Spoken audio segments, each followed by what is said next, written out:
Hi అండి, welcome to సాకి మాకి ఛానల్. ఈరోజు వీడియోలో మనం కరివేపాకు కారపొడి ఎలా ప్రిపేర్ చేసుకోవాలో ఈ వీడియోలో చూద్దాం. ఈ కరివేపాకు కారపొడి ఏ టిఫిన్లోకైనా చాలా బాగుంటుంది, చాలా టేస్టీ అండ్ హెల్దీ కూడా అండి. కంటికి చాలా మంచిదండి. ఇడ్లీ దోశల్లోకి కూడా చాలా బాగుంటుంది. దీనికోసం మనం బాగా ఫ్రెష్గా ఉన్న కరివేపాకుని తీసుకొని కడిగి ఆరబెట్టుకోవాలి. తడి లేకుండా శుభ్రంగా ఆరబెట్టుకోవాలి.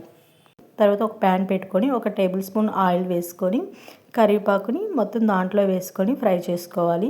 ఇది లైట్గా ఫ్రై చేసుకోవాలండి. ఎక్కువ ఫ్రై చేస్తే మనకు కరివేపాకులో ఉన్న పోషకాలన్నీ కూడా పోతాయి. చూడండి, వీడియోలో చూపిస్తున్న విధంగా ఫ్రై చేసుకొని ఒక ప్లేట్లోకి తీసుకోవాలి.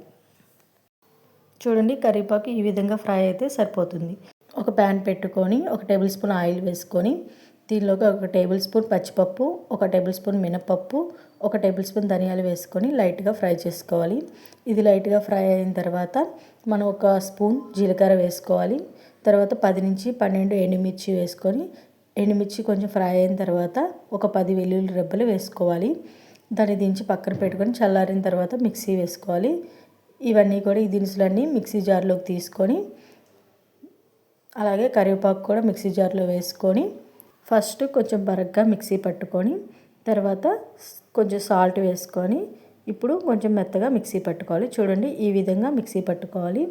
అంతే అండి, కరివేపాకు కారం రెడీ అయిపోయింది. ఈ కరివేపాకు కారం రోజుకో స్పూన్ తీసుకుంటే హెయిర్ ఫాల్ను కూడా తగ్గిస్తుంది, ఆరోగ్యానికి ఎంతో మేలు చేస్తుంది, కంటి చూపు కూడా మెరుగవుతుంది. మనం డైలీ ఏ టిఫిన్ తీసుకున్నా కూడా ఇడ్లీ దోశల్లోకి కూడా 1 స్పూన్ తీసుకుంటే చాలా మంచిది. మీరు కూడా ఇంట్లో ట్రై చేసి ఎలా వచ్చిందో నాకు కామెంట్ చేయండి. Thank you for watching. Please do subscribe.